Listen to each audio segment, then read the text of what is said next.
Bem-vindos a mais uma aula de mecânica geral, a parte de mecânica vetorial. Na última aula, nós discutimos como determinar a força resultante sobre um sistema. Vamos fazer um lembrete aqui. Olha, dado um corpo qualquer aqui, e se ele está sujeito à ação de um conjunto de forças,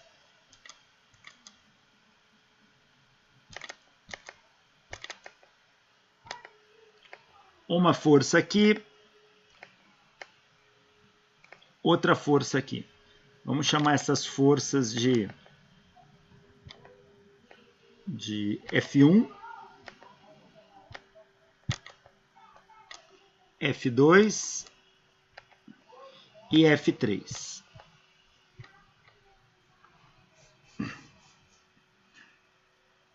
Se essas forças agem sobre o corpo, todas essas forças podem ser trocadas por uma única força, chamada força resultante.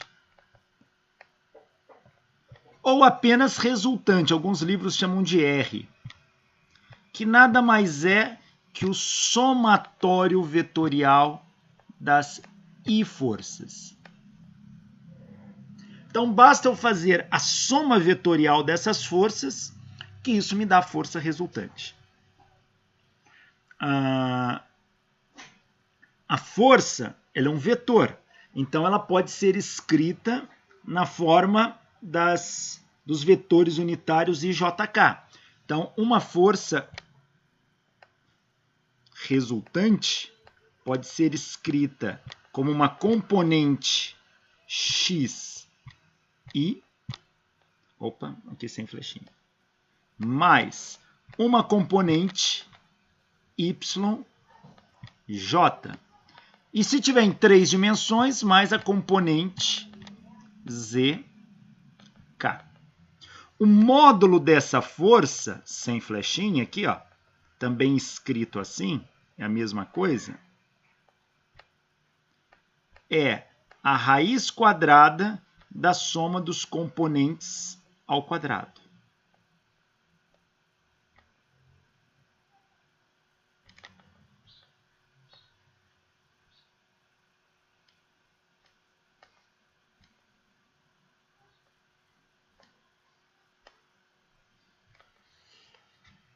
Tá aí.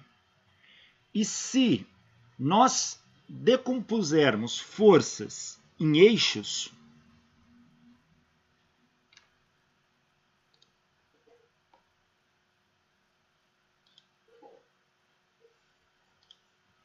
então se eu tenho uma decomposição de força sobre eixos, pego aqui,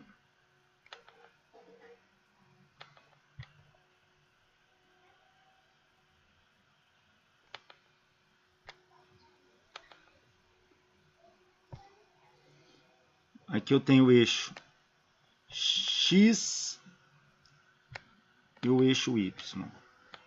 E eu tenho uma força F aqui, formando um ângulo θ. Eu posso decompor esta força aqui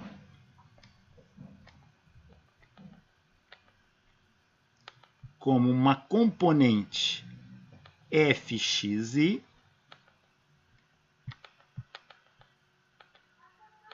e Fyj,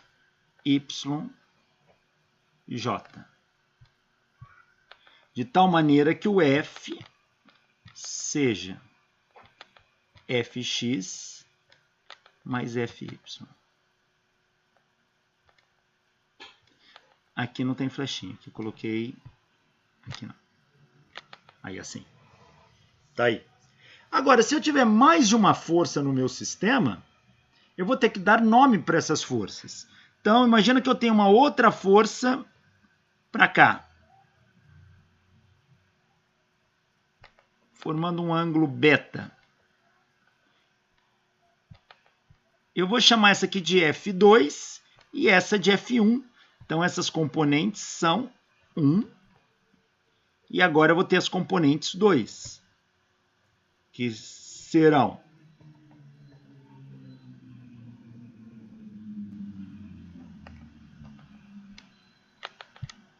Essa aqui é a fx2i e essa aqui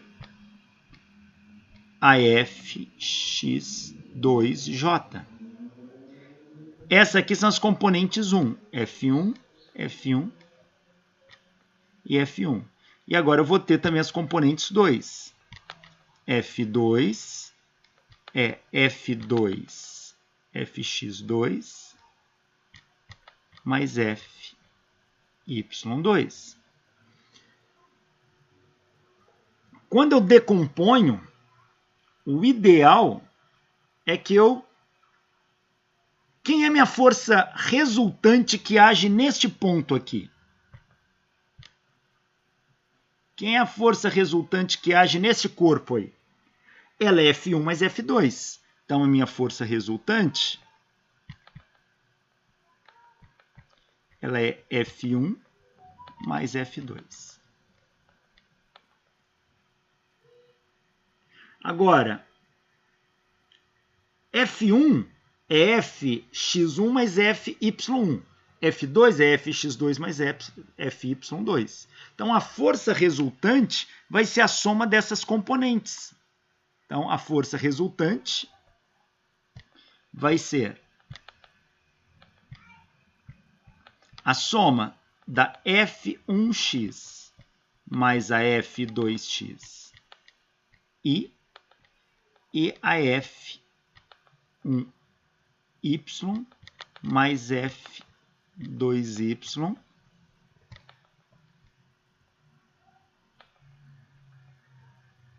J.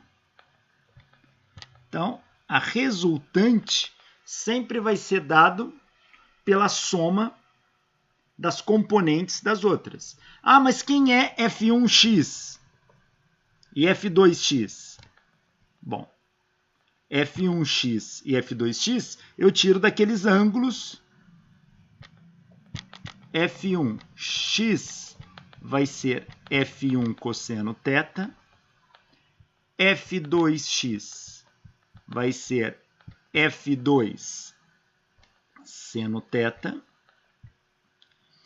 F1y vai ser... Opa, aqui eu troquei as bolas. Espera lá. F2y. Aqui. F2y é F... Não é F2, desculpa, F1. F1y é F1 seno de θ. E agora, F2x é F2 cosseno de beta. Lembra do desenho que eu fiz ali? E F2y é F2 seno de beta. Lembrando que se a sua componente tiver na direção do eixo positivo, ela é positiva. Se ela estiver na direção do eixo negativo, ela é negativa. Então, isso a gente precisa lembrar.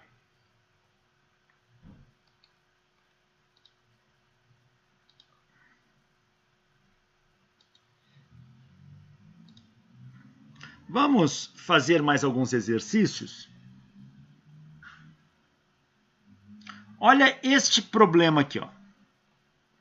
O extremo da barra O, esse ponto aqui, ó, mostrado na figura, está submetido a 3 forças coplanares e concorrentes. Forças coplanares, quer dizer, estão no mesmo plano. Todas elas estão no plano XY. E concorrentes. Concorrentes quer dizer, todas elas se cruzam num ponto. Então, sempre que ouvir esse termo, e eles vão aparecer, coplanares,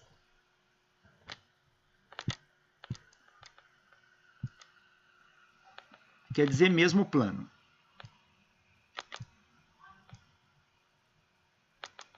Concorrentes quer dizer que se cruzam.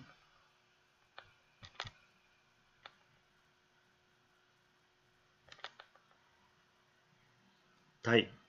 Então, elas estão no mesmo plano e se cruzam no ponto O. Olha aqui. Determine a magnitude, ou seja, o módulo, e a direção da força resultante. Ele quer um módulo e a direção da força resultante. Bom, a força resultante é a soma dessas três forças. Força resultante é F1 mais F2 mais F3. Então, eu tenho que somar essas três forças. O F1, ele é horizontal, ó. Então, não tem componente Y, só tem a componente X. Negativa, por sinal, ó, porque é contrária ao eixo X. A F2, ela forma um ângulo de 45 graus com o eixo Y. Então, a F2 vai ter duas componentes aí. A F2 vai ter duas componentes. Uma em Y aqui, ó, e outra em X aqui.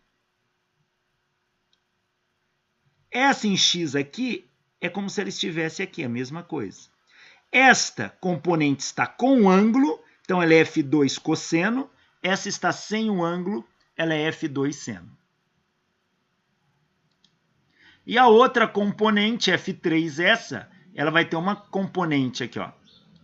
A outra força vai ter essa componente, F3x, e essa, F3y. A F3y aqui é como se ela estivesse aqui, ó. Como essa F3 ela está com um ângulo, é a componente em cosseno, é F3 cosseno. E a F3y, F3 seno.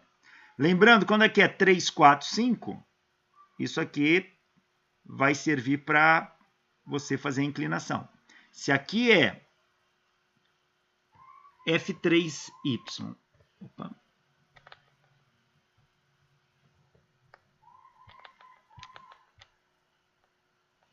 e aqui F3x, lembre-se, F3y dividido por F, que é a principal, por F3, é igual, olha para esse triângulo retângulo pequenininho aqui, ó. Olha para ele aqui, ó. Esse triângulo retângulo aqui, ó. 3, 4, 5. Veja, o 3 é paralelo ao F3 e o 5 é paralelo ao o 3 é paralelo ao F3y e o 5 é paralelo ao F3. Então, se eu tenho F3y sobre F3, aqui eu coloco daquele triângulo quem são paralelo a quem? Quem é paralelo ao F3y? É o 3. Quem é paralelo ao F3? É o 5. Então, é assim que a gente analisa o problema. Vamos fazer. Então, preciso achar a força resultante nesse ponto. Bom, uma outra coisa, a força resultante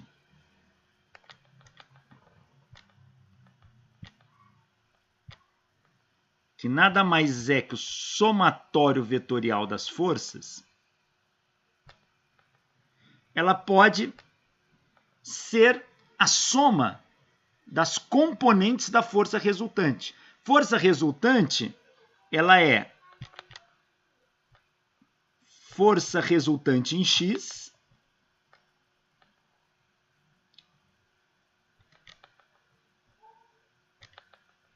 força resultante em X mais força resultante em Y.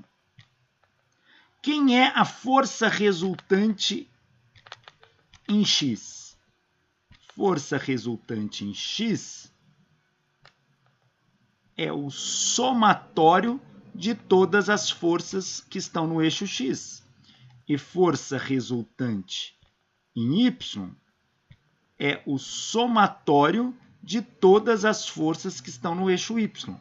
Então, eu posso calcular a força resultante como sendo a força resultante em X e a força resultante em Y. Mas quem é a força resultante em X? É o somatório de todas as forças em X. Quem é a força resultante em Y? É o somatório de todas as forças em Y. Então vamos calcular aqui, olha. Força resultante em X é o somatório de todas as forças em X. Então a força resultante em X vai ser quem? Vai ser a componente X dessa, mais a componente em X desta, mais a componente em X dessa. Quem é a componente em X dessa? É ela mesma. Só que quando eu coloco no eixo, o sinal da força vai ser dado se ela está orientada no eixo positivo ou negativo. Essa aqui aponta para o sentido negativo do eixo X. Então, ela é negativa. Então, ela é menos 400. Menos 400. Está aqui. Menos 400 newtons. A componente em X desta força aqui, ó, é essa.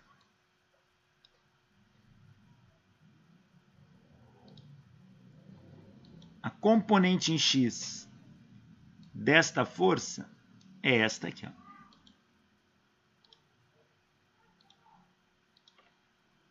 Baixei ela aqui, ó. Tá? A componente em X é essa. Quanto que ela vale? Bom, esta força, esse vetorzinho marrom, é igual a este. Só que aqui ele está sem o ângulo. Então, ela é a componente em seno. Então, ela é 250 seno de 45. E ela aponta para o eixo positivo do X, na direção positiva de X. Então, ela é positiva. Então, ela é 250 seno de 45.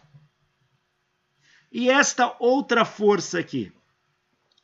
Bom, essa outra força, o F3, a componente em X dela é esta aqui, ó. E aqui ela está com este ângulo. Com este ângulo é a componente em cosseno. Você fala, professor, mas ali eu não tenho o ângulo, o valor do cosseno, nem o valor do ângulo. Olha para aquele triângulo. Aquele triângulo é isso aqui, ó.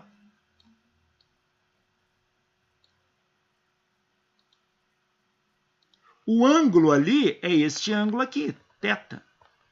Aqui vale 4, aqui vale 3 e aqui vale 5. Quem é o cosseno? É o cateto adjacente dividido pela hipotenusa. Então, esta força aqui, ó, esta força aí, ela é F3 cosseno do ângulo θ, que é esse aqui, cara aqui, ó. Então ela é F3, cosseno é 4/5 vezes 4/5. Ela aponta no sentido negativo de X, então ela é negativa. Então é só olhar aqui e olhar aqui, ó. F3 vale 200, então é menos 200 vezes 4/5 newton. Então, aqui está a maneira como eu escrevo a força resultante em X.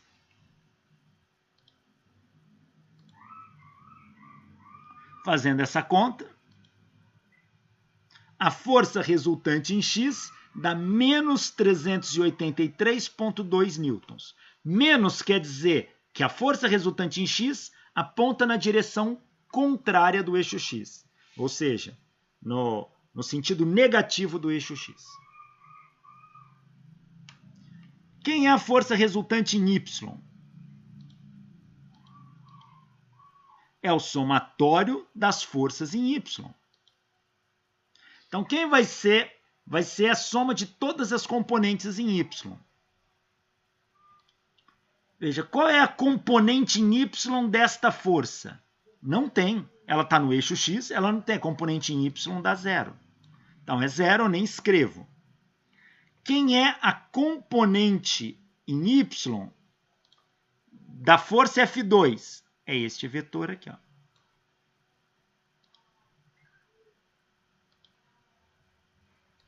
É este vetor aqui. E ele está com um ângulo. Então, ele vai ser 250 cosseno de 45. Positivo, porque está a favor do Y. 250 cosseno de 45. E quem é a componente em y do F3? A componente em y do F3 vai estar aqui, ó. Essa é a componente em y do F3. Esta componente é a mesma coisa que essa. Como ela está sem o ângulo aqui, ó, então ela é seno. Então ela vai ser F3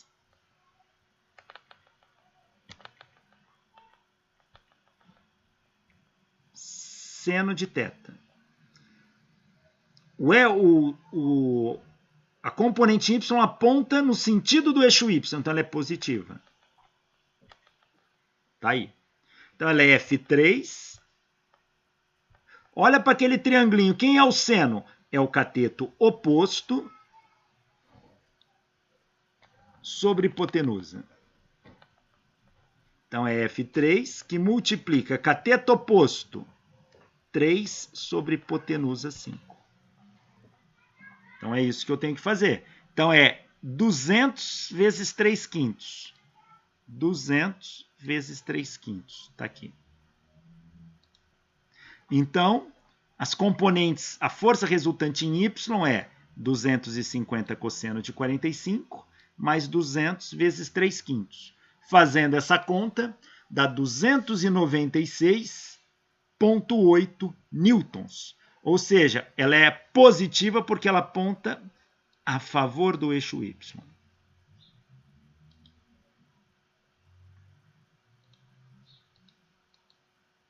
E quem é a força resultante? Vai ser a força resultante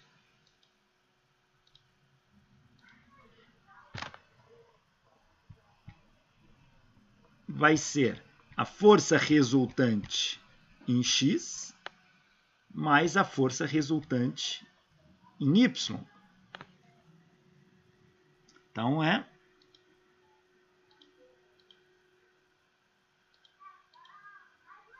a força resultante, ela, primeiro, a componente em x dela é negativa, então é para cá. A componente em y é positiva, então a força resultante vai ser uma força como essa aqui, ó.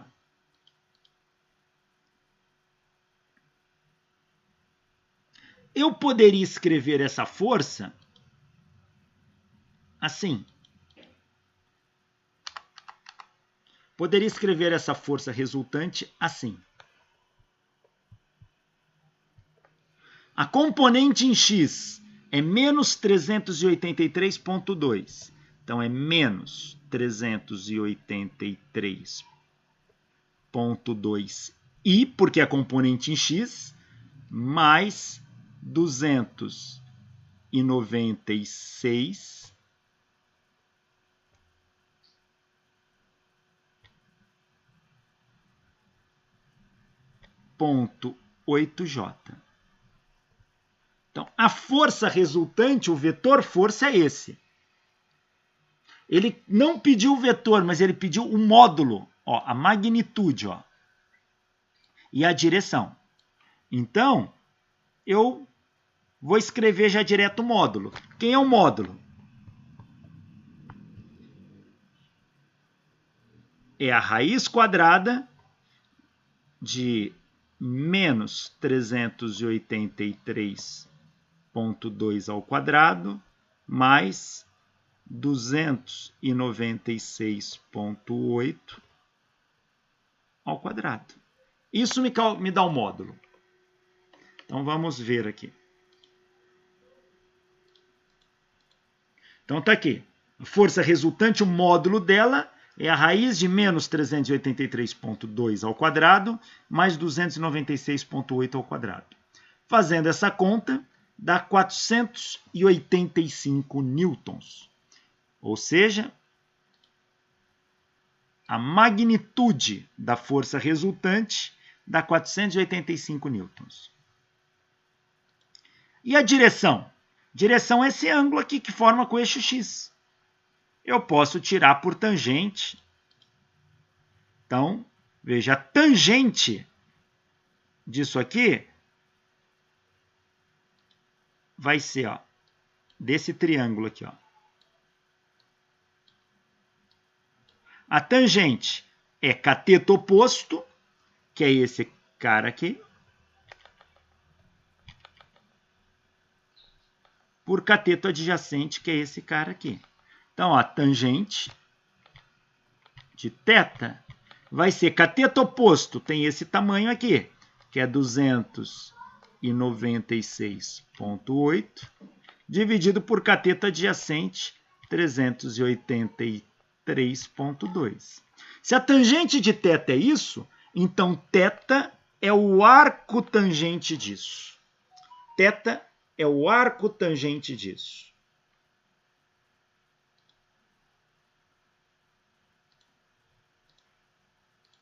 Então tá aqui. Θ é o arco tangente disso. E fazendo essa conta, o arco tangente disso dá 37,8 graus. Então esta força resultante tem módulo 485 newtons e direção 37,8 graus em relação ao eixo x negativo. Tá aí. Só um minutinho que meu mouse foi para o chão. Espero que funcione. Tá, aparentemente está funcionando. Tá aí. Essas são as respostas.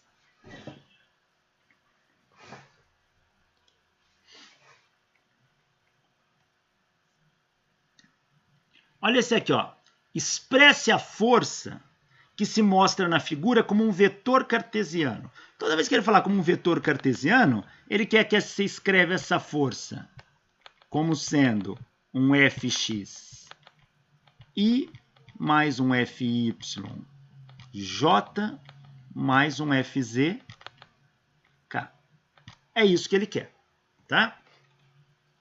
Então a gente precisa achar a componente x dessa força, a componente y e a componente z.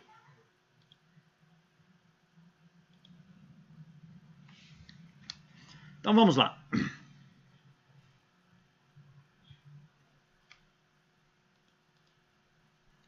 Olha, analisando a figura que ele deu, a força tem módulo 100 libras.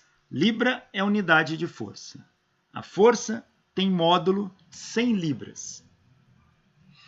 Ela forma um ângulo de 60 graus com a sua projeção. Projeção é a sombra dela aqui, ó. E a projeção dela forma um ângulo de 45 graus com o eixo x. Então é claro que se aqui a projeção dela, vamos chamar a projeção desta força aqui, projeção dessa força, vou chamar de F'. Então é essa sombra aqui, ó. Esta é a projeção dela aqui, ó. Esta é a projeção dela.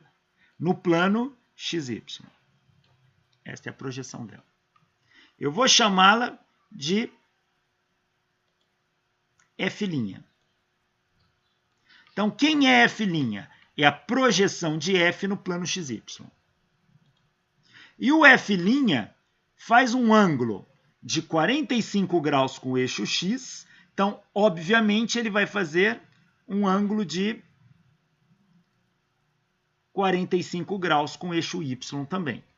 E ele já deu que o F faz um ângulo de 60 graus com a projeção F'. Então, eu vou... Como é que eu acho as componentes? Bom, as componentes, ó, eu pego da extremidade da projeção, o vetor projeção é este, ó. Da extremidade da projeção, eu vou traçar linhas paralelas aos eixos x e y, ó. Aqui.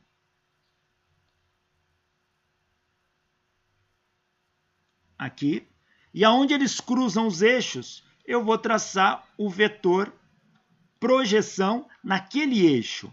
Então, aqui é o Fx, aqui é o Fy. E também vou projetá-la no eixo Z. No eixo Z é só fazer a projeção direta aqui, ó.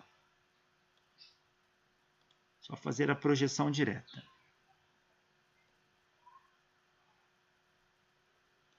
Então, aqui vai me dar o vetor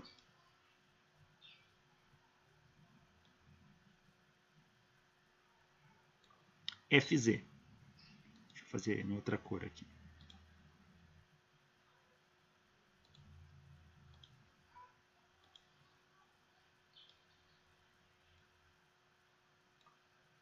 Que vai me dar o vetor FZ. Então, nós temos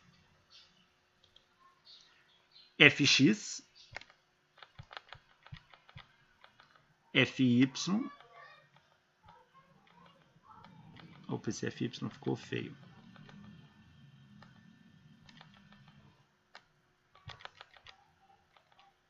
E Fz. Tá aí. Esses três vetores aparecem nesse esquema aqui da direita. Então, aqui é Fx, aqui é Fy e aqui é Fz. Então, temos aqui o esquema completo. Quem é a força resultante? Ó, se eu somar o F' com o Fz, me dá o F. Repara, F' é esse. O Fz é este. Se eu somar F' com Fz, me dá a resultante F aqui, ó. Me dá este. Então, o vetor F é o F' mais o Fz. Tá aí. Agora, quem é o F'? Quem é o F'?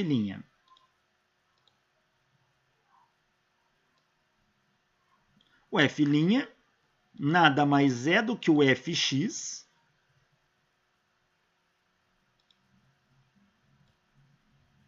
mais o Fy. O F' é o Fx mais o Fy. Então, F' é Fx mais Fy.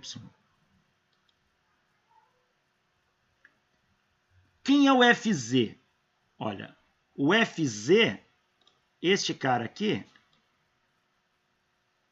é o mesmo vetor, só como se eu transportasse ele para cá. Ó, ele é oposto ao ângulo de 60 graus. Então, ele vai ter a componente em seno. Então, ele é F seno de 60 graus. Fz é F seno de 60 graus. Tá aí. 100 vezes seno de 60 dão 86,6 libras. 86,6 libras. Este é o valor da componente Fz. Então, este cara aqui, eu já achei. Falta calcular o F', que é o Fx mais o Fy.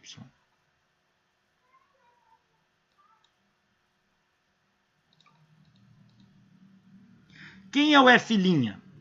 Ó, o F' é a projeção do F. Então, o F' está aqui, ó. Ele está com o ângulo de 60. Então, ele é a componente em cosseno. Então, é F cosseno de 60.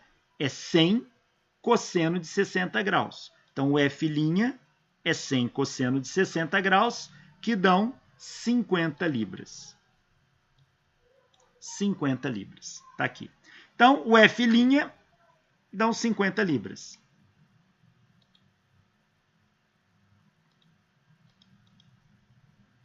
Quem é o Fx?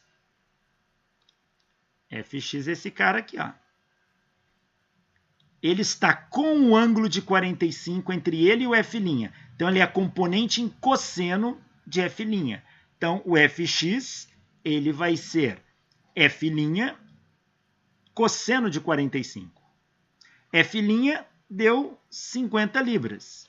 F' deu 50 libras. Então, é 50 cosseno de 45, que vão dar 34,4 libras.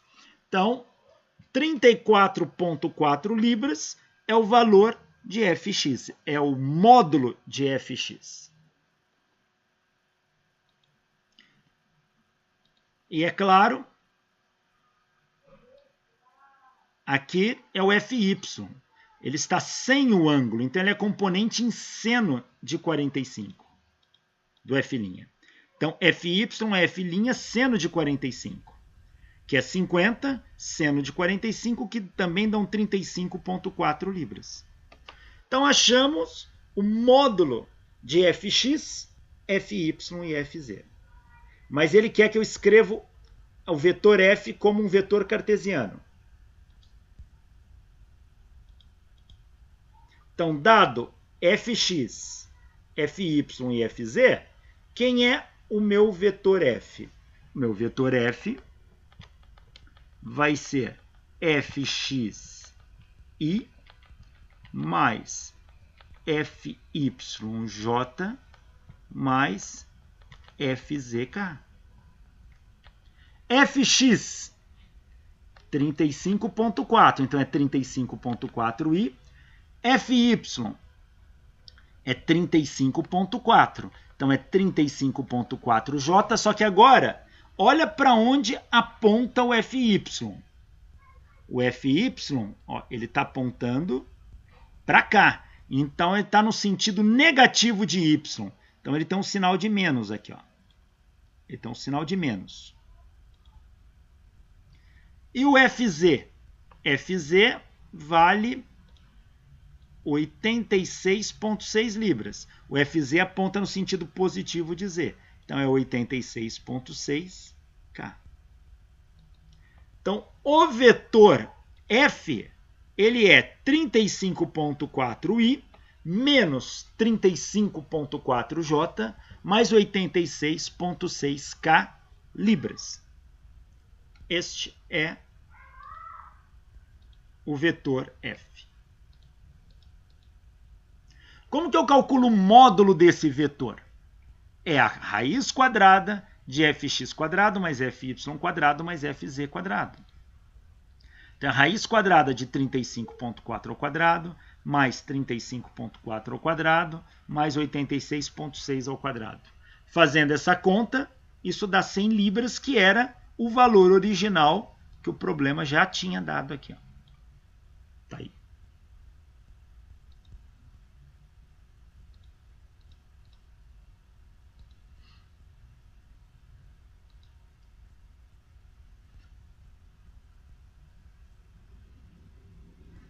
Qual é a direção desse vetor, hein? Direção. Direção é um ângulo formado com uma reta de referência. Quando o problema não dá reta de referência, você escolhe. Normalmente, um vetor em 3 dimensões que não tem nenhuma reta de referência, a direção dele vai ser dada pelos cossenos diretores. Lembrando, quem são os cossenos diretores? São os cossenos do ângulo que aquele vetor forma com o eixo x, com o eixo y e com o eixo z. Então, é estes ângulos aqui, ó, com o eixo z, é este ângulo. Com o eixo x, é este ângulo. E com o eixo y, é este ângulo aqui.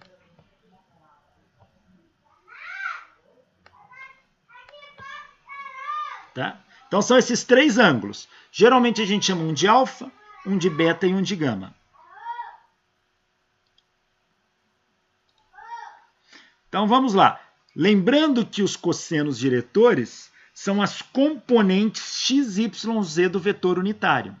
Então, dado um vetor unitário de f, um vetor unitário aqui, vou chamar de u, esse vetor unitário. O u, ele é cosseno alfa i mais cosseno beta j mais cosseno de gama k. Esses cossenos são os cossenos diretores. Alfa é o ângulo que o vetor f forma com o eixo x. Beta é o ângulo que o vetor f forma com o eixo y. E gama é o ângulo que o vetor f forma com o eixo z. Então, temos que escrever o vetor unitário. O vetor unitário de FU, ele é o vetor f dividido pelo módulo do vetor f. Então, ele é fxi dividido por módulo de f, mais fyj dividido pelo módulo de f, mais fzk dividido pelo módulo de f. De onde que saiu isso? Isso aqui é assim. Opa.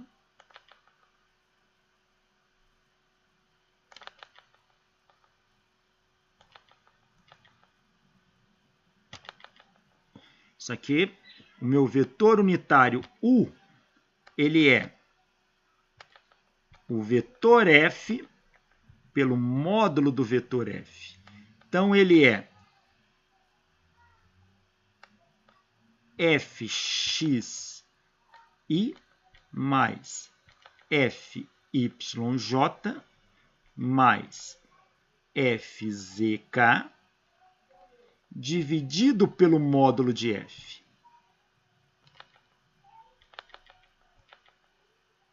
Agora, quem é fx sobre f? Ó, é o que está aqui. Depois, fy sobre f. Depois, fz sobre f. É o que está aqui. O f, módulo de f, é denominador comum de todos. Então, aqui já está desmembrado. Então, aparece assim. Bom, a componente x, 35,4 dividido pelo módulo que é 100 i, menos 35,4 dividido por 100j, mais 86,6 dividido por 100k.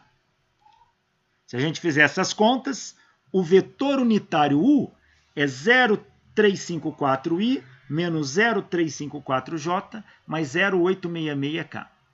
Está aqui.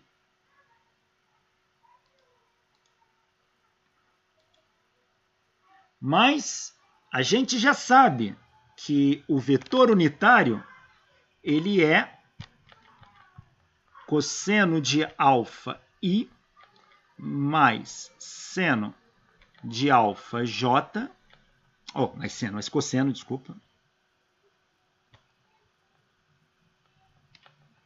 mais cosseno de beta j mais cosseno de gama k.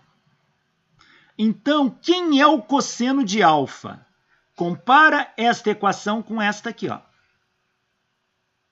Repara, quem é o cosseno de alfa? O cosseno de alfa é 0,354. O cosseno de beta é menos 0,354. E o cosseno de gama é 0,866. Logo, se o cosseno de alfa é 0,354, então alfa é o arco cosseno de 0,354. É isso que está escrito aqui. Alfa é o arco cosseno de 0,354. Se você pegar a calculadora e calcular esse arco cosseno, isso vai dar 69,3 graus. 69,3 graus. Cosseno de beta é menos 0,354. Então, beta é o arco cosseno de menos 0,354. Fazendo essa conta na calculadora, cosseno de beta dá 111 graus. E cosseno de gama é 0,866. Então, gama é o arco cosseno de 0,866. Então, gama vale 30 graus. Então, estão aí os cossenos diretores. Por que diretores? Porque dão a direção. Então, com esses cossenos, ou esses ângulos que formam os cossenos diretores, eu defini a direção do vetor f. Então, está aqui. Eu tenho 30 graus aqui é o gama, 69,3 graus é o alfa e 111 graus é o beta. Tá aí.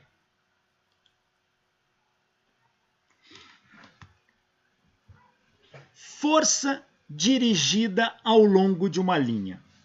Veja, normalmente quando você tem um cabo, uma corrente, uma barra e uma força age nela, essa força se propaga ao longo do cabo, ao longo da barra, ao longo da corrente.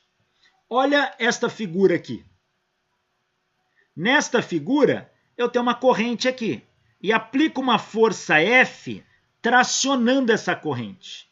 Então, claro que essa força, ela age ao longo dessa corrente. A gente chama de linha de ação da força. É a linha por onde a força está. Traço uma linha aqui, ó. Esta é a linha de ação da força. Quer dizer, o vetor força ali está agindo ao longo desta linha. Esta é a linha de ação da força. Ela pode estar em qualquer ponto desta linha, a força. Então, a força tem uma linha de ação. Tá? Ela age ao longo daquela linha. Só que esta linha de ação da força está sobre esta corrente. E essa corrente tem um tamanho, um comprimento AB. O comprimento dessa corrente é AB. Então, se eu vou chamar o comprimento dessa corrente de AB. Como que eu calculo o comprimento dessa corrente? São as coordenadas de B menos as coordenadas de A. Então, vai ser XB, YB, ZB menos XA, YA, ZA. Isso me dá o tamanho, o comprimento dessa corrente. Isso vai ser a distância entre A e B. Eu vou chamar essa distância de vetor R. Vetor R, então,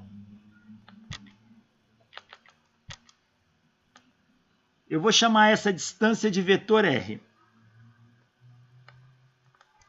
Isto aqui é igual ao meu vetor R. E como que fica isso? Quem é o vetor R?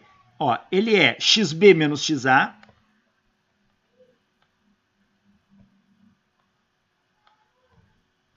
e mais YB menos YA J mais ZB menos ZAK. Então, o meu vetor R é a distância entre o ponto B e o ponto A, que pode ser escrito desta forma aqui, ó. Pode ser escrito desta forma.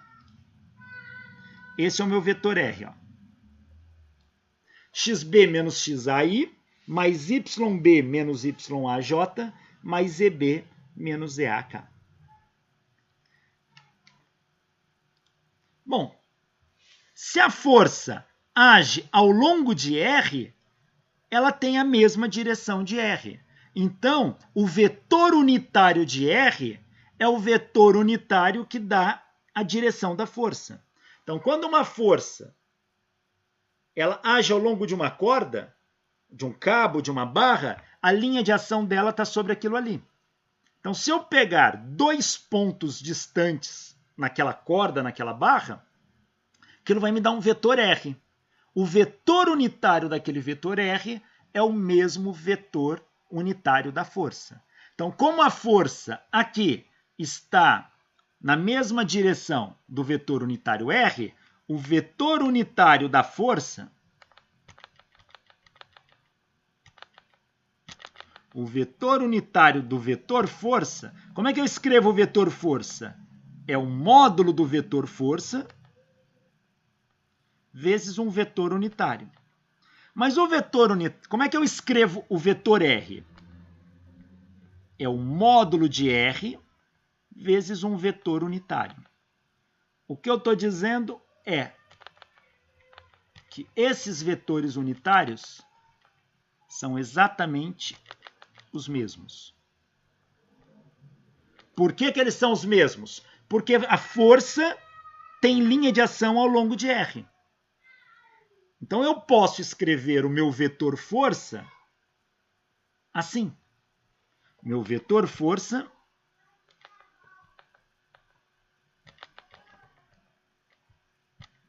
ele é o módulo do vetor força vezes o vetor unitário da distância, o R. Ah, mas quem é o vetor unitário da distância? É o vetor R dividido pelo módulo do vetor R. Então, é assim que eu escrevo uma força que está ao longo de uma linha de ação da qual você tem uma distância conhecida ali. Ou, em outras palavras, se força é módulo de F, vetor R sobre módulo de R, então é módulo de F, vetor R, xb menos xai, mais yb menos yaj, mais zb menos eak. Módulo do vetor R, raiz quadrada, xb menos xa ao quadrado, mais yb menos ya ao quadrado, mais zb menos e ao quadrado. É assim que a gente pode determinar a direção de uma força ao longo da sua linha de ação. Desde que eu conheça a distância entre dois pontos na linha de ação, o vetor unitário da força é o mesmo vetor unitário do vetor distância ali.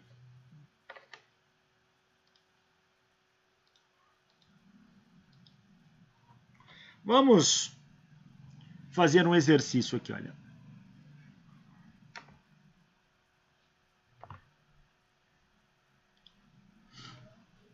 O homem da figura puxa a corda com uma força de 70 libras.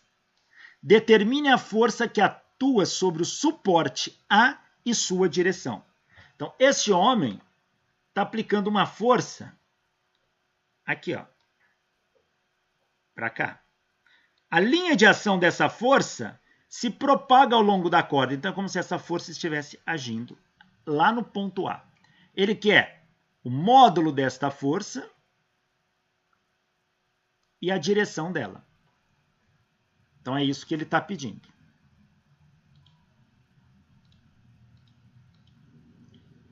Bom, primeiramente, eu tenho, nesse sistema de coordenadas, a posição do ponto A e a posição do ponto B.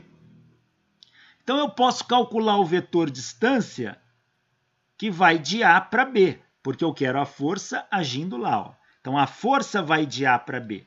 Então, eu posso determinar aqui um vetor distância R, que vai de A para B também. Quem é o vetor distância R? Ele vai ser a coordenada de B menos a coordenada de A, I, mais y de B menos y de A, J, mais z de B menos z de A, K. Então, olha, quem é a coordenada x de B? A coordenada x de B é essa aqui, ó. Ela vale 12 pés. Quem é a coordenada x de A? X de A, ó, cai lá no zero. Então, é 12 menos 0, que dá 12i. Que dá 12i. 12 menos 0, 12i.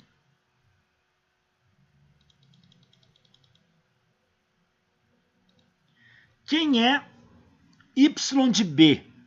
Ora, o y de B é esse cara aqui, ó. Y de B dá 8. no sentido negativo do eixo y. O eixo y cresce para cá. Ó. Então, no sentido, então, é menos 8. Menos o y de A. O y de A cai aqui no zero também. Então, é menos 8 menos 0, que vai dar menos 8J. E quem é o Z de B? O Z de B é este cara aqui, ó. A coordenada Z. Projeta lá no plano YB e joga no eixo Z. É este tamanho aqui, ó. Vale 6 pés. Y de B vale 6.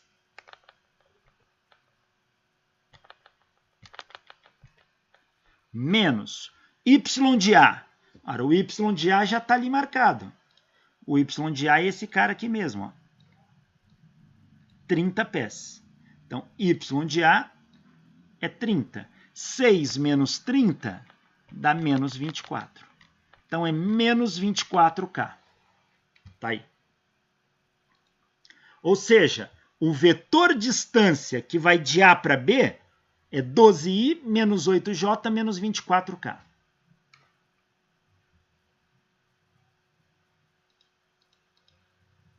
O módulo desse vetor distância é a raiz quadrada de 12 ao quadrado mais menos 8 ao quadrado mais menos 24 ao quadrado. Fazendo essa conta, dão 28 pés. Então, o módulo desse vetor distância é 28 pés. Quer dizer, daqui até aqui mede 28 pés de comprimento. O vetor unitário U, ao longo dessa distância, este vetor unitário U aqui, ó, ele é o módulo de R, é o vetor R sobre o módulo de R. Vetor R sobre o módulo de R. Então, vai ser 12i menos 8j menos 24k dividido pelo módulo, que é 28. Dá isso.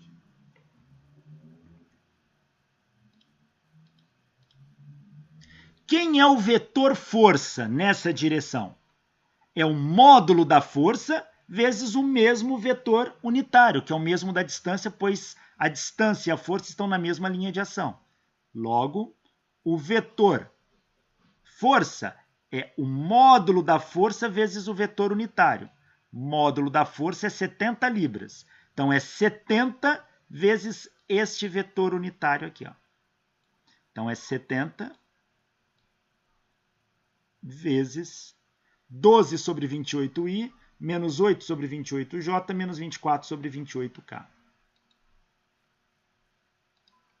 Fazendo essa conta, o vetor força dá 30i menos 20j menos 60k libras.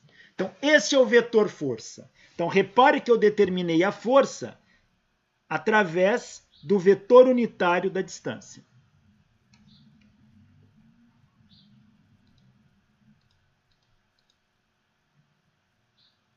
Então, esse meu vetor força age lá no ponto A, então está aqui o ponto A, ele age aqui, ó, ao longo dessa distância, de A para B. Ele tem módulo 70 libras e ele quer a direção. A direção, como está em 3 dimensões, eu vou determinar os ângulos dos cossenos diretores. Então, eu tenho, com o eixo x é alfa, com o eixo y é beta, com o eixo z é gama. Tá aí. Quem é alfa? É o arco cosseno da componente x do vetor unitário. Volta aqui. Então, essa componente x aqui, ó, esta componente x é cosseno de alfa. Essa componente y é cosseno de beta. E essa componente em z é cosseno de gama. Então, quem é alfa? Alfa é o arco cosseno de 12 sobre 28. Quem é beta? é o arco cosseno de menos 8 sobre 28. Quem é gama? É o arco cosseno de menos 24 sobre 28.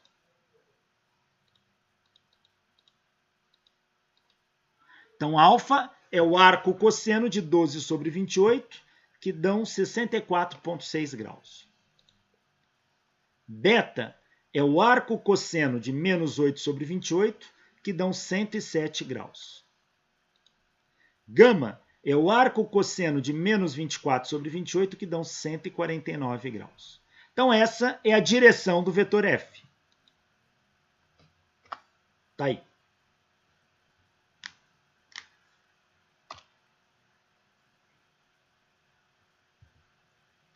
Olha este problema aqui, ó. A estrutura mostrada na figura está submetida a uma força de 300 J-Newton. Repara que essa força está ao longo do eixo Y, tá?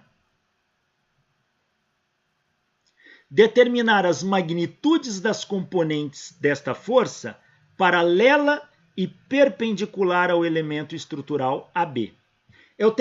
Quando ele fala um elemento estrutural, uma parte daquela estrutura. O elemento estrutural AB é esta barra aqui, ó. Esta barra aqui, ó. Essa aqui é o elemento estrutural AB. Ele quer que eu determine as componentes desta força paralela e perpendicular a AB. Então, eu vou colocar um sistema de coordenadas ao longo de AB. Aqui é paralelo a AB e aqui é perpendicular a AB. Então, eu vou ter que analisar neste sistema aqui as componentes desta força. Então, vamos ver.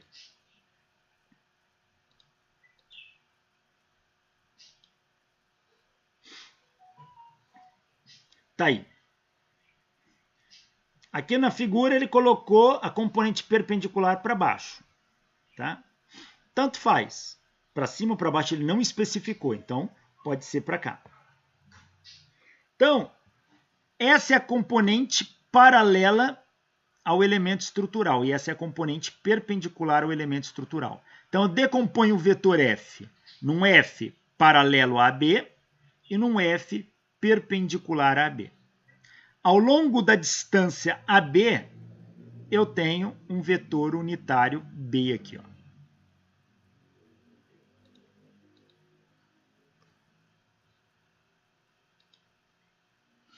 Quem é esse vetor unitário? Que vai de A para B. Vai ser as coordenadas de B menos as coordenadas de A. Primeiro o vetor distância de A até B. Vou chamar de RB. RB é as coordenadas do ponto B menos as coordenadas do ponto A. Então, é XB menos XAI mais YB menos YAJ mais EB menos EAK. Coordenada de B. Coordenada X de B. Então, pega o ponto B aqui, ó. A coordenada X dele, projeta no plano XY e joga lá no X. É essa distância aqui, ó. É essa distância aqui, que é a mesma dessa aqui, que dão 2 metros. A coordenada do ponto A é 0. O ponto A está na origem do meu sistema. Então, é 2 menos 0, que dão 2i.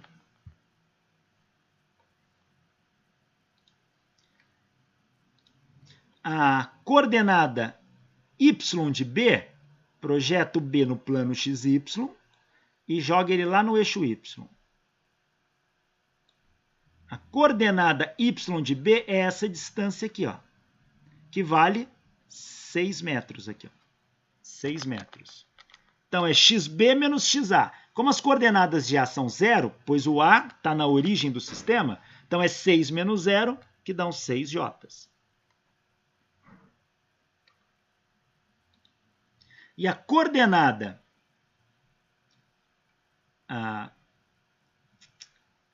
e agora é ZB menos EA. A coordenada Z do ponto B, eu tenho que projetá-lo aqui diretamente no eixo Z. Então, ela é esse tamanho aqui, ó.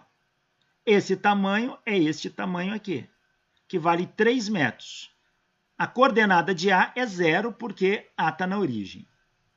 Então, é 3 menos 0, que dão 3K.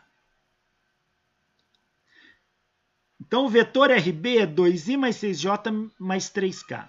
O vetor unitário de B é o vetor RB dividido pelo módulo de RB. O vetor RB, 2i, 6j, 3K, dividido pelo módulo. Raiz de 2 quadrado, mais 6 quadrado, mais 3 quadrado. Fazendo essa conta, o vetor unitário UB dá 0,286i mais 0,857j mais 0,429k. Então, esse é o vetor unitário que está ao longo de AB.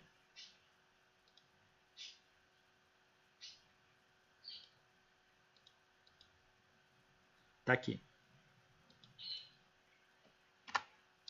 Quem é a força AB?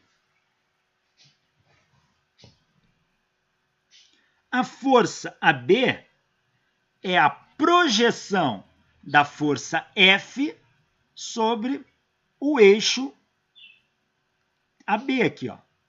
Espera aí, mas a direção de AB não é dada pelo vetor unitário? Nós já vimos que, dado um vetor aqui, e eu quero projetá-lo sobre esta linha, aqui eu tenho um ângulo θ.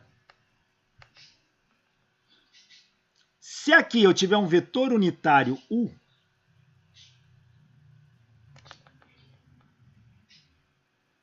aqui eu tiver um vetor unitário U,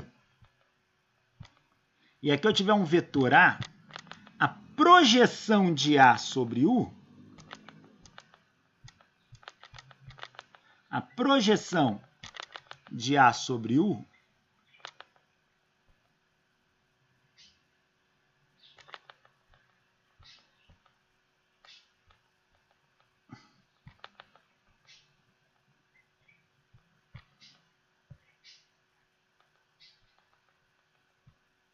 é dado por isso. É o A, produto escalar, vetor unitário U. Ora, se isto é verdade, então a projeção de F ao longo do eixo AB é essa aqui, ó. Projeção de F ao longo de AB, mas AB é definido pelo vetor unitário UB. Então, é fazer F, produto escalar UB, vai me dar a projeção. F, produto escalar UB. O F, ele deu, vale 300J. Então, é 300J, produto escalar, vetor unitário UB. Está aqui.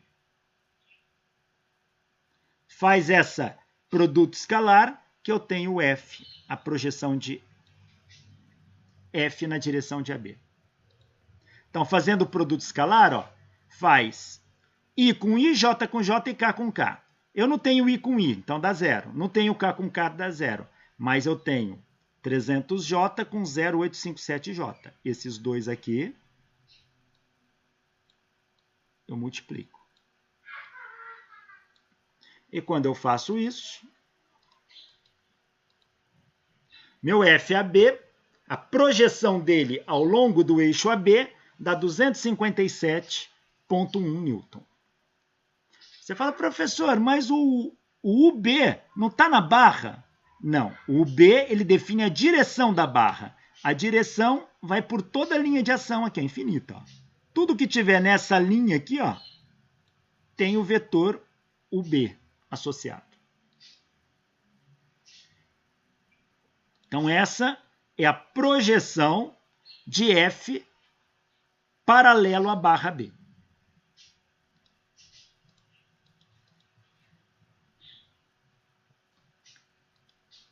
Agora, vamos pegar a projeção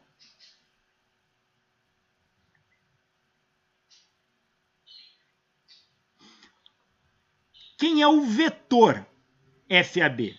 O vetor é o módulo dele vezes o vetor unitário. o módulo dele, FAB, é 257, vezes o vetor unitário, que é o mesmo da direção AB.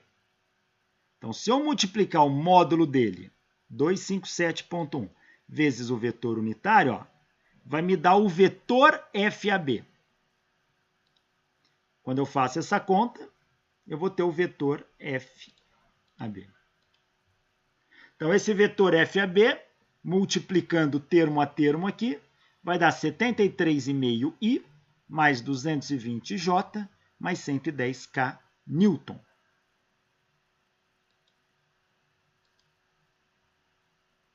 E quem é o F perpendicular? Ora, o F perpendicular, se você olhar nesse esquema aqui, ó, F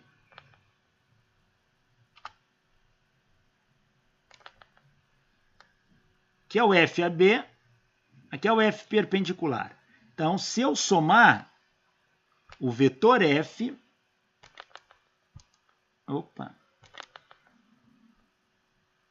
o vetor F, ele é o FAB mais o F perpendicular. Como que eu sei? Porque o vetor F é a diagonal do paralelogramo. Então, quem é o F perpendicular?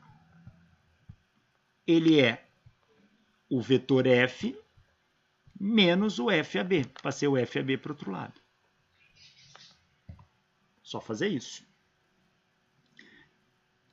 Então, o F perpendicular, ó, é o F menos FAB. F perpendicular é o F, que é 300J, menos o FAB, que é 73,5I, mais 220J, mais 110K. Quando eu faço essa conta, ó, menos 73,5I, está aqui. 300 menos 220 dá 79,6J. Na verdade, essa conta aqui não está exata, tá?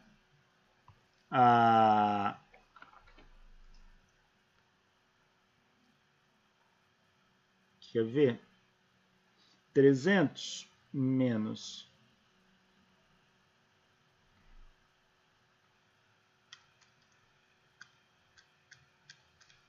Eu não sei por que esses autores arredondam tudo. Isso aqui eu tirei.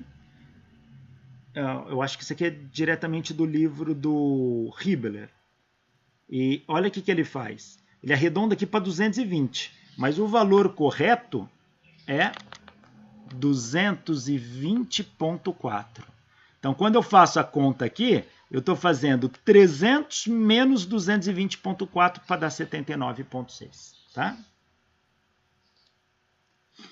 Tá 79,6 Jotas e 0 menos 0K menos 110K dá menos 110K. Esse é o vetor perpendicular.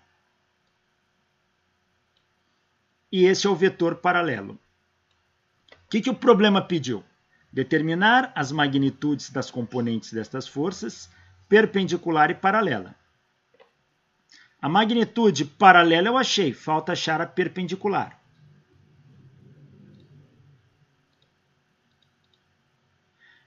O módulo do F perpendicular é a raiz quadrada de F. Ó, eu posso tirar daqui, simplifica a minha vida, faço menos conta. Ó. Então, o módulo aqui ao quadrado vai ser a raiz quadrada de F ao quadrado menos FAB ao quadrado. Eu posso tirar diretamente daqui. Ou eu faço daqui também, se eu quiser. Se você estiver habituado, você já faz direto ali. Ó.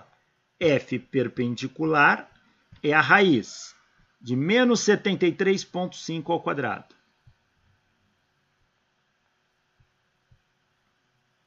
Mais 79,6 ao quadrado. Mais menos 110 ao quadrado. Faça essa conta. Fazendo esta conta, F perpendicular dá módulo dele 155 newtons. Tá aí. Então, assim a gente determinou os vetores paralelo e perpendicular ao elemento estrutural AB e o módulo desses vetores.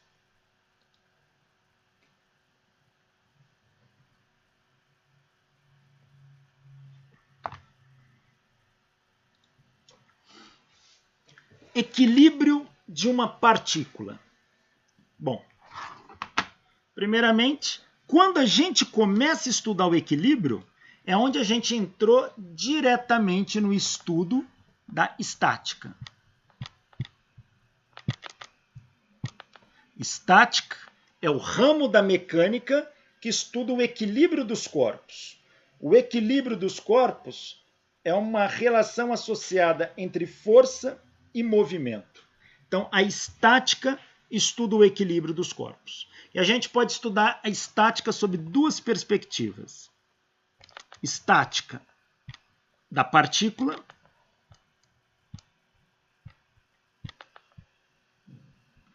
estática do corpo rígido.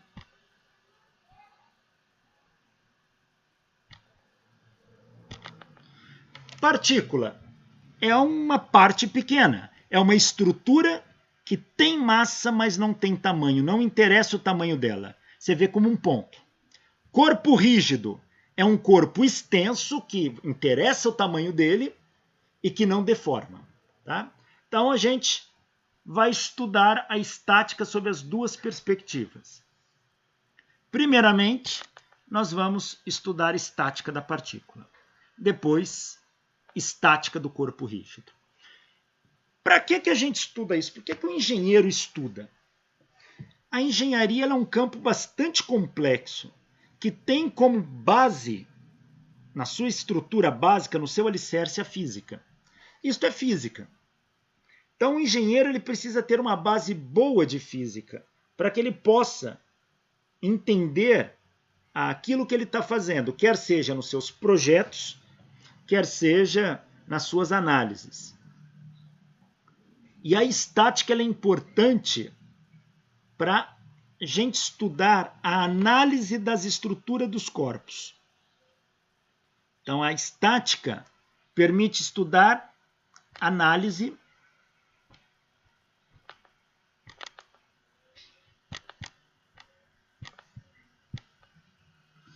estrutural.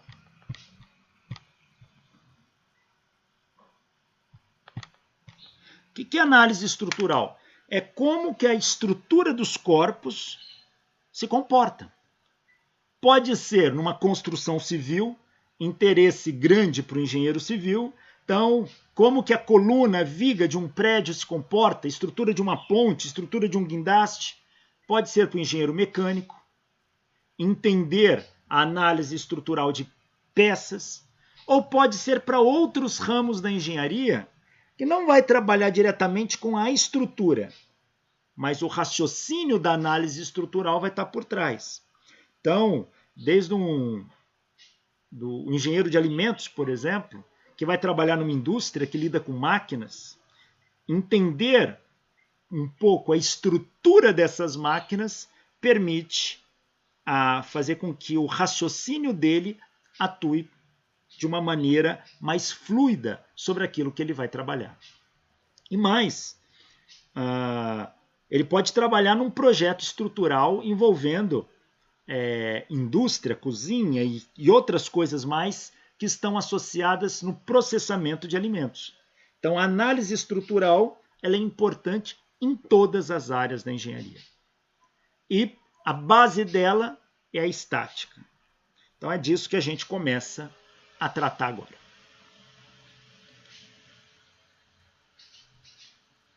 Alguma pergunta até aqui, pessoal?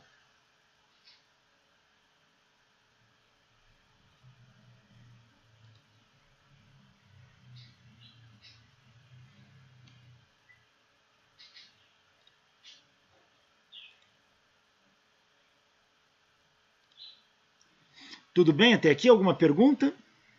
Tudo certo? Então tá jóia.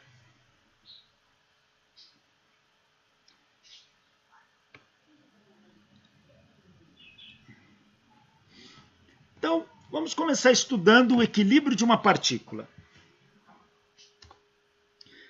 A base do estudo do equilíbrio vem da primeira lei de Newton, a lei da inércia. Nós já comentamos ela aqui.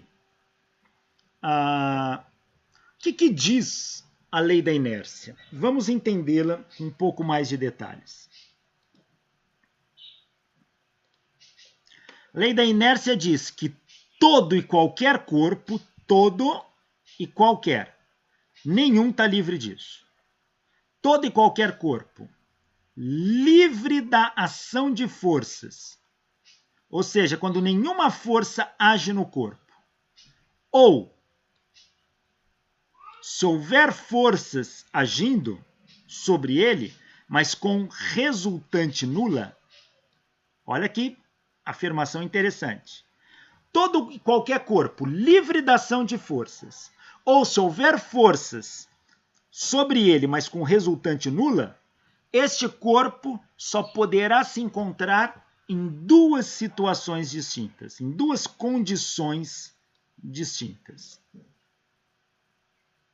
Primeira condição, o corpo está em repouso, parado, velocidade igual a zero. Segunda condição, o corpo está em movimento retilíneo uniforme, velocidade constante. Sendo a recíproca verdadeira. O que é recíproca verdadeira? É a análise contrária. Quer dizer, todo corpo que estiver parado, ou ele está livre da ação de forças, ou a força resultante sobre ele é nula. Todo corpo que estiver em movimento retilíneo uniforme, ou ele está livre da ação de forças, ou a resultante das forças que age sobre ele é nula. Então, na essência, a lei da inércia coloca isso. Se um corpo tiver livre da ação de forças,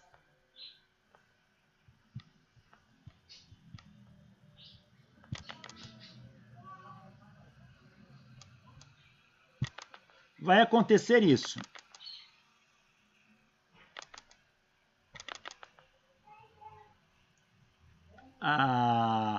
Ou esse corpo está parado,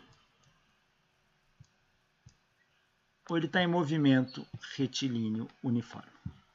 E a recíproca é verdadeira. Todo corpo que estiver parado em movimento retilíneo uniforme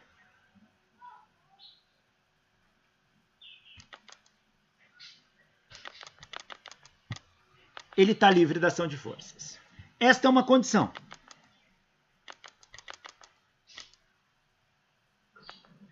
Esta é uma condição. A outra condição diz o seguinte: se a soma vetorial das forças dá zero, o que é a soma vetorial? A resultante. Se a resultante, que nada mais é que a soma vetorial das forças, for igual a zero, ou este corpo está parado,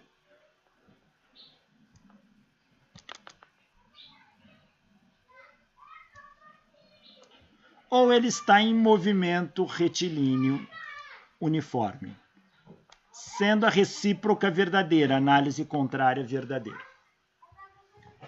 Ou seja, qualquer uma dessas duas condições, livre da ação de forças ou a soma das forças dando zero, o corpo só pode estar parado ou em movimento retilíneo uniforme. E toda vez que o corpo estiver parado ou em movimento retilíneo uniforme, ou ele está livre da ação de forças, ou a soma das forças sobre eles dá zero. É isso que diz a lei da inércia. Para todos os propósitos práticos, a gente não tem nada, pelo menos aqui na nossa natureza próxima, que esteja livre da ação de forças. Então, essa condição é uma condição idealizada. Na prática, isso aqui não se verifica. Porém, na prática, isto aqui se verifica.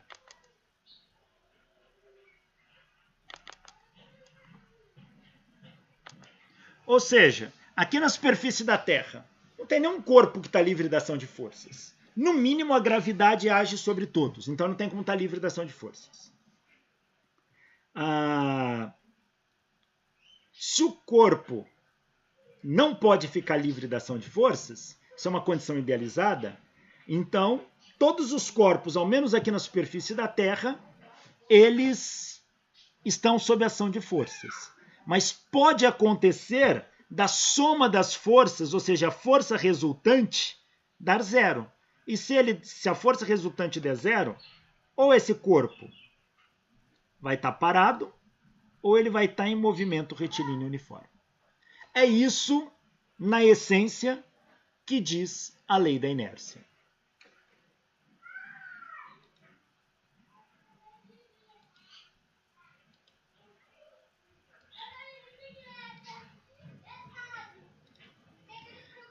A condição repouso, a gente dá um nome de equilíbrio estático. Equilíbrio estático é a condição de repouso. É quando a soma das forças que age sobre o corpo dá zero e o corpo fica parado.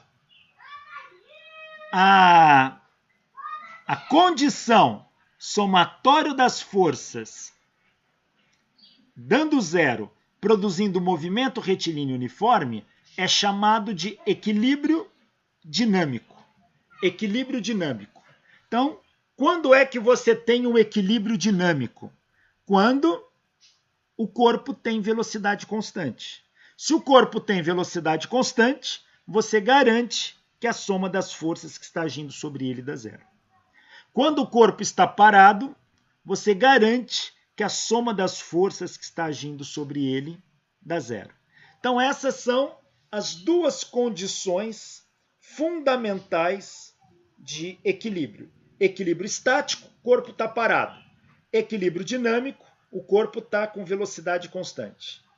Em ambos os casos, nas condições práticas do dia a dia, se isso acontecer, a soma das forças, a resultante das forças, tem que dar zero.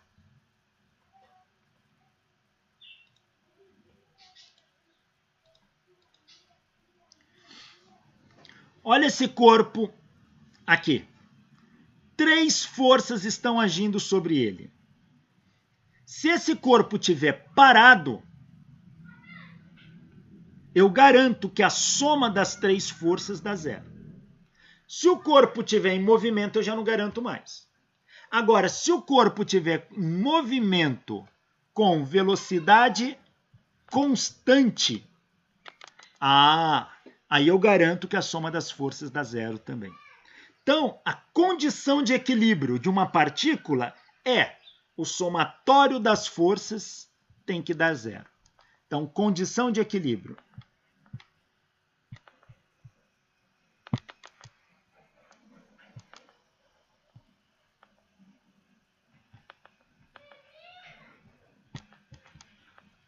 Somatório das forças igual a zero. Esta é a condição de equilíbrio de uma partícula. Uma partícula vai estar em equilíbrio quando a soma das forças que agir sobre ela der zero.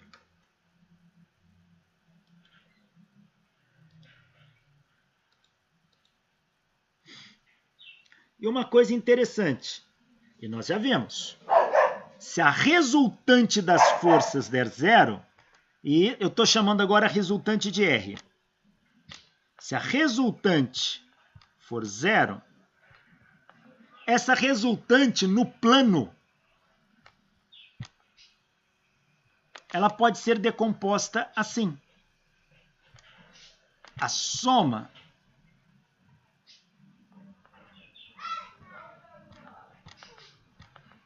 o somatório,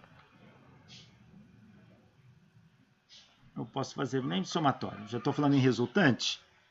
Rx tem que ser 0, a resultante em x tem que ser 0 e a resultante em y também tem que ser 0. Quando a gente fala de vetores, você põe a flechinha sobre o 0, porque não é número, é vetor. Isso é um vetor nulo, tá? Então, a resultante no plano, se ela der 0, a resultante em x tem que dar 0, a resultante em y tem que dar 0. Ou, em outras palavras, a somatório das forças em x tem que ser igual a 0 e o somatório das forças em y tem que ser igual a 0. Ou iguais a 0.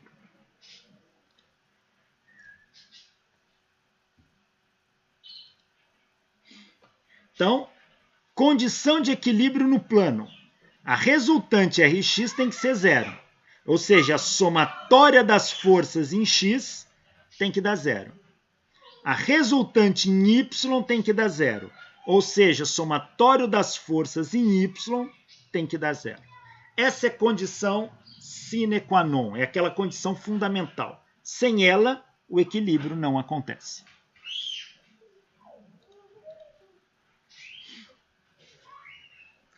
Então, o equilíbrio do ponto material da partícula. Sempre que a resultante em uma direção for 0, existe um equilíbrio de forças naquela região. Então, por exemplo, se a resultante nesse ponto dá 0, eu tenho 200 kN para a direita e 200 kN para a esquerda, a soma vetorial desses dois dá 0. Então, eu tenho um equilíbrio. Essas duas forças estão se equilibrando. Estão se equilibrando. Tá aí. E para analisar uma condição de equilíbrio, é sempre, a melhor dizendo, para analisar forças em qualquer situação, é sempre de bom tom fazer um diagrama de corpo livre. O que é um diagrama de corpo livre? É isolar o corpo que interessa e colocar todas as forças que agem sobre ele. Todas as forças. Então, por exemplo, um corpo de massa 2 kg apoiado aqui no chão. Quais são as forças que agem sobre ele? Bom, a força que age tem o peso, que puxa para baixo, e tem a normal, que empurra para cima. Normal é a força que o apoio aplica no corpo. Normal é o nome que a gente dá para a força que o apoio aplica no corpo. Toda vez que você tem um apoio aqui, e você coloca um corpo sobre ele,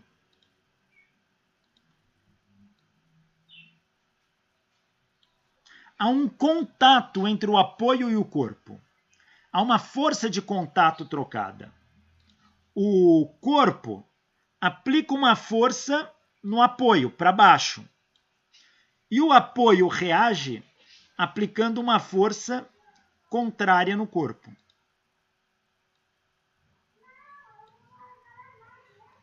Esse é um par-ação e reação. O corpo aplica uma força no apoio. O apoio reage aplicando uma força no corpo. Normalmente, esta força que o apoio aplica no corpo, ela é perpendicular à superfície aqui, ó. A minha ficou torta? Deixa eu fazer direitinho. Ela é perpendicular à superfície. Então, você vai ver que aqui forma um ângulo de 90 graus, ó.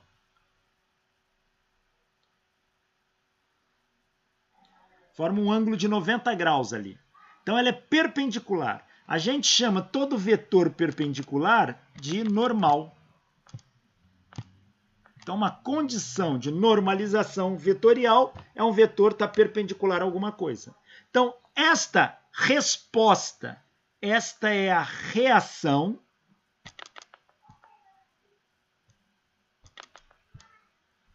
Esta é a reação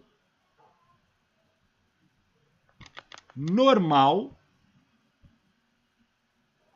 do apoio. O corpo aplica uma força no apoio. O apoio reage aplicando uma força perpendicular à superfície, agindo sobre o corpo. Esta força ela é chamada de reação normal do apoio, ou simplesmente normal. A gente chama de N. Normal.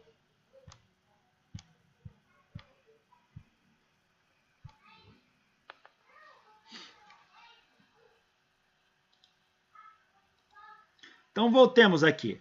Que temos o peso do corpo. Não confunda o peso com aquela força que o corpo aplica no chão. Tá? Quem aplica, não é o chão que está aplicando o peso aqui. Quem, na verdade, aplica a força a peso é a terra puxando o corpo para baixo. Mas o corpo, em contato com o apoio reage, gerando uma normal aqui. E aqui é o peso. A normal é a reação do apoio. Se o apoio aqui é o chão, é a reação do chão. Então, o que é fazer um diagrama de corpo livre?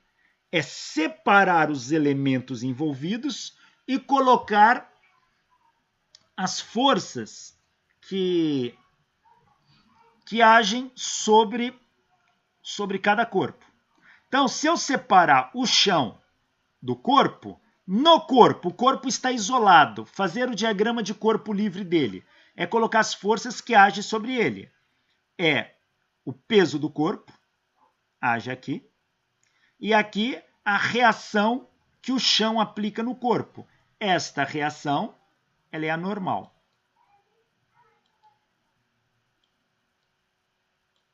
Esta é a normal. E se eu isolar o chão? Bom, o chão vai estar aqui. Caramba, não sei de onde que eu tirei isso aqui. Isso aqui eu tirei da internet, dessas figuras. Mas aqui está errado. Não é isso. No chão, quais são as forças que agem no chão?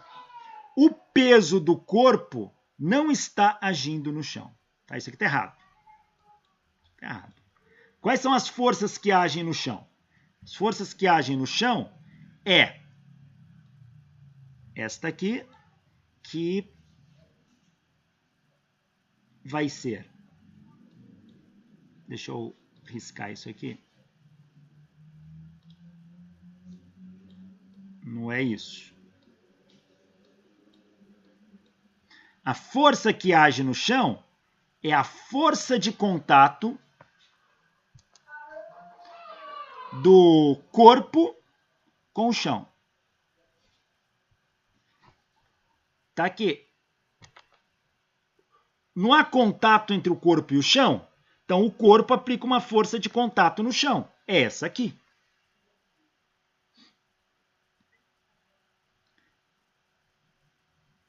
Esta é a força que age no chão.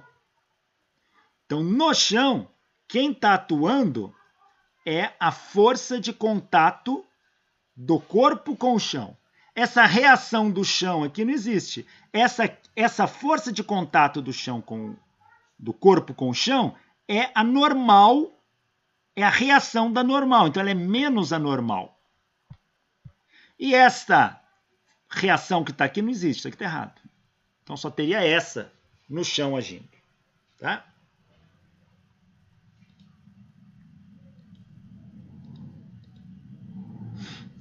Olha um corpo pendurado por um fio. Vamos fazer o diagrama de corpo livre. Quais são as forças que agem nesse corpo? Ele tem peso? Tem. Todo corpo na superfície da Terra tem peso. Pode ser que o peso em alguma situação seja desprezível.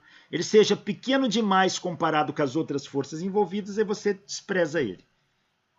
Mas caso contrário, tem peso.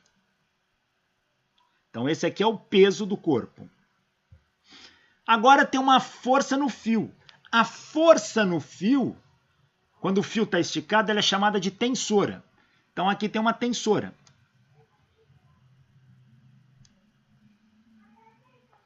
E lá na extremidade em contato com o teto também tem a tensora. Num fio, a tensora age das extremidades para o meio do fio, quando o fio está esticado. Se eu isolar o corpo, então eu vou ter essas duas forças. Esse é o peso do corpo e essa é a força tensora. Que aqui ele chamou de FF1, não sei o que quis dizer, mas é a força tensora. Se eu isolar o fio, eu tenho a força tensora aqui para baixo, que age para baixo, e tenho a força tensora agindo aqui para cima. Tá aí. Eu isolei. Quando eu isolo o corpo e coloco as forças que interessam somente no corpo, eu estou fazendo um diagrama de corpo livre deste corpo.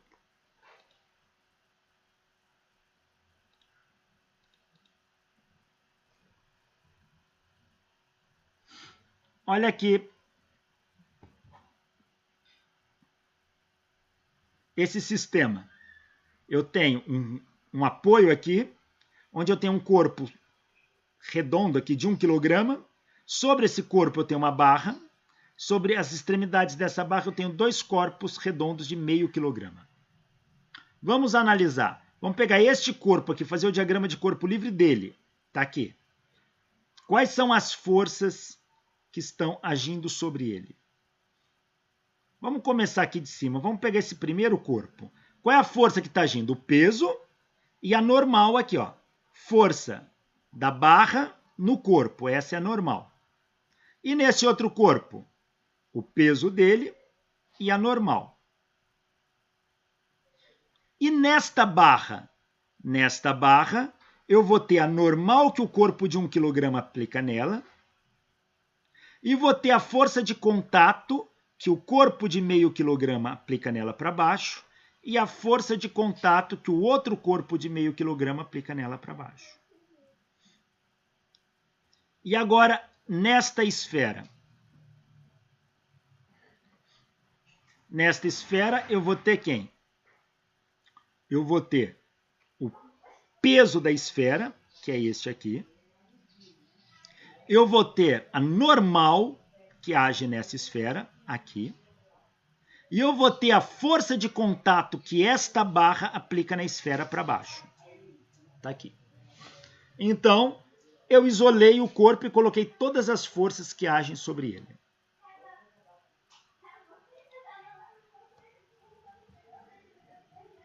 Olha esse sisteminha. São dois blocos presos por uma corda passando por uma polia. Então, aqui eu tenho o peso do corpo de massa emão. Aqui eu tenho o peso do corpo de massa eminho. Aqui eu tenho a normal que o apoio aplica no corpo. Aqui eu não tenho normal. Por que eu não tenho? Porque eu não tenho apoio. Mas tem uma corda esticada, eu tenho uma tensora. A tensora age das extremidades para o meio da corda. E aqui eu tenho uma polia. Não estou analisando a polia. Via de regra, quando a gente tiver polia no nosso sistema, ele só serve para mudar a direção da força. Tá? A gente sempre vai considerar uma polia ideal, sem atrito, sem nada.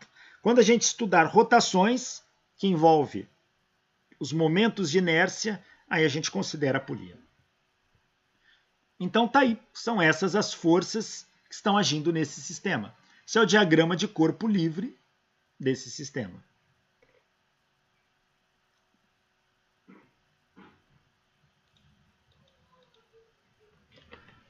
Um corpo num plano inclinado de inclinação θ, preso a uma corda esticada. Então eu tenho a força tensora da corda, que é essa aqui,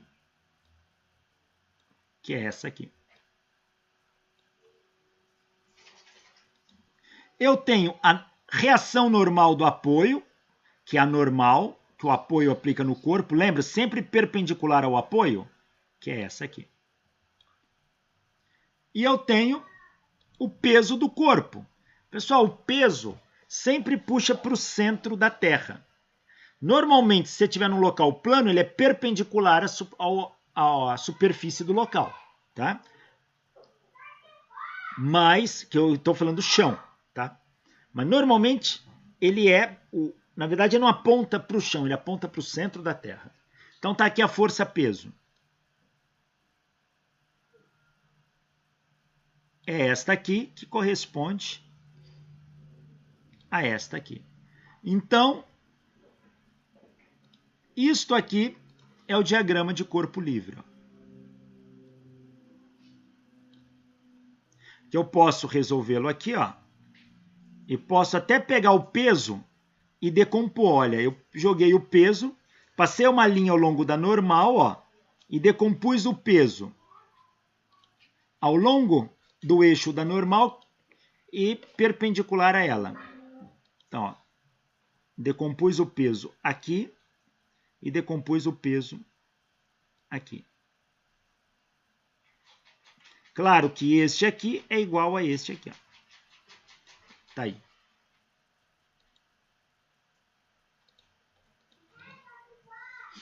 Olha esse guindaste erguendo essa estrutura. Tem um cabo aqui e um cabo aqui. Então, é natural que eu tenha uma tensora. Cabo tem tensora aqui e uma tensora aqui. E é claro que esse corpo tem um peso que a Terra puxa. Está esquematizado aqui nessa figura. O peso, nunca podemos esquecer que o peso é massa vezes a gravidade. Alguns livros, às vezes a gente tira figura ou problema de livro, e o livro vem de edição americana. E o peso, em inglês, é weight. E aí o pessoal usa, ao invés da letra P, usa-se a letra W, é a mesma coisa. W igual a mg. Então, quando aparecer W igual a mg, você sabe que é o peso. E é claro, se esse corpo estiver parado, a soma das forças dá zero. Está aqui o peso dele, ó, é uma massa de 5 kg e a gravidade 9,81. A soma das forças, dando zero, é uma condição de equilíbrio.